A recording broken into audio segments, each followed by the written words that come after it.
Hello guys and welcome to this channel, Carlo Calijuete Arts. And if you are new on this channel, do not forget to click the subscribe button and hit the notification bell para sa mga updates on our videos.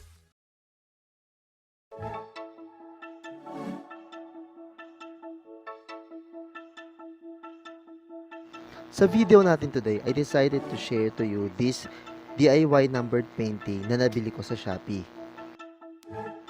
Itong DIY numbered painting, matagal ko na siyang nakikita sa mga ads sa Facebook at saka sa mga online shops.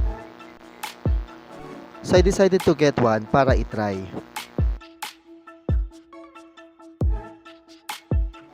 Pagbili sa kanya, included na yung paintbrush, yung canvas with pattern at saka yung sample picture.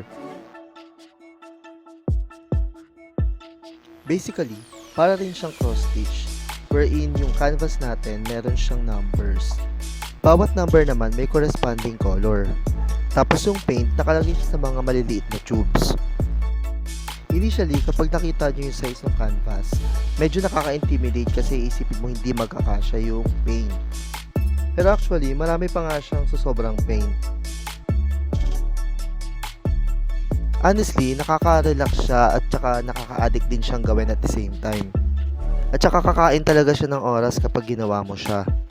Para matapos ko to, inabot ako ng halos 2 days para magawa ko siya. For an artist, medyo nawawala yung sense ng originality niya kasi nga ready-made na siya at saka may pattern na siya. So typically parang nagkukulay ka na lang ng coloring book. Pero para sa nagsisimula pa lang gumamit ng paint, nakakatulong siya para ma-practice mo yung control mo sa brush. Kasi yung ibang details niya masyadong maliliit, kailangan sakto lang din yung hagod mo ng brush dun sa bawat part na yun. So ayun, panoorin nyo how I was able to finish this.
That's it for this video. Thank you for watching, guys.